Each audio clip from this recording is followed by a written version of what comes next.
podcast and been talking about that recently. And I didn't do any scouting of him.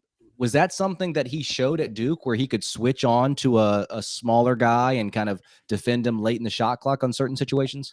Yeah, definitely. I mean, like that's the reason we had him probably around where he ultimately went in the draft.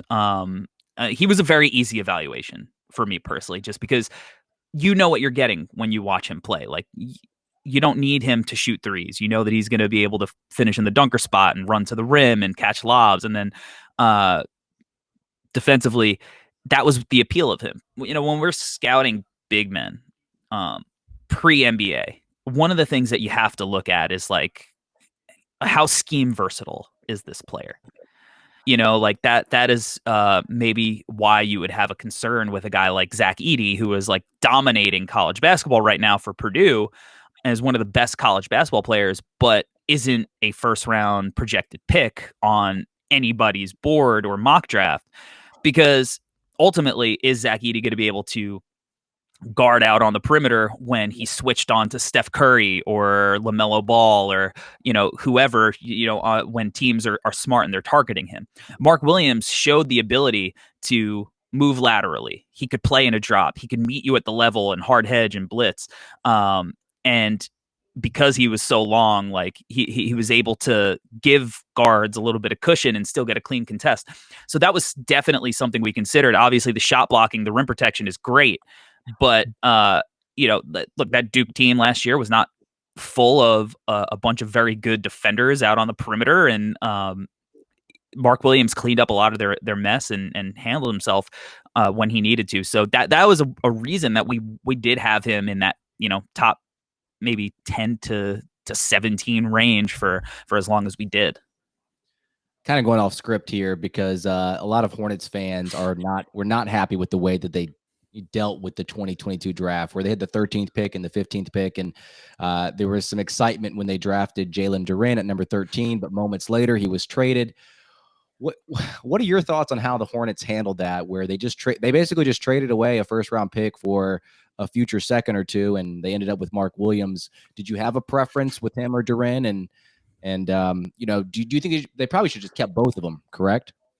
Yeah, I mean, I really like Jalen Duren. He was he was a pretty divisive prospect, to be honest. Yeah, I always I actually basically wrote an article for No Ceilings when people were kind of hopping off of the bandwagon because he started a little bit slow on a weird Memphis team with Amani Bates playing point guard, which was a disaster. And I was kind of like, no, let's hold our stock here. Like, this kid has something.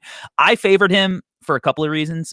He was a reclass, so he was playing up a year. This should really be his freshman season. Two, obviously, you look at him, you're like, all right, this dude is like 27 years old right now. He's a grown man, but he was 18. He was so young. I thought he was a little bit better of a passer and playmaker than a guy like Mark Williams is. He showed some stuff that made you go, oh, maybe there's like a little like Bam Adebayo potentially down the line as far as like a short roll playmaking hub. And then I think he showed a little bit more as a shooter that a guy like Mark Williams had an opportunity to do. Now he certainly isn't didn't show any 3-point shooting. But there was some 17-foot stuff he was allowed to do. And maybe that was just because he had more freedom in his role on his team than Mark Williams did, because Mark Williams had some moments, very few and far between, where he'd hit like a Dirk one-legged fadeaway thing. And you're like, oh, wow, he's got that in his bag. That's crazy. But I just think maybe because of the passing and possibly shooting potential and then the age, I think that's why teams were a little bit higher on Duren than Mark Williams. But at the same time, they're kind of a wonky fit together. So, I think it'll remain to be seen, as far as that decision making. Right.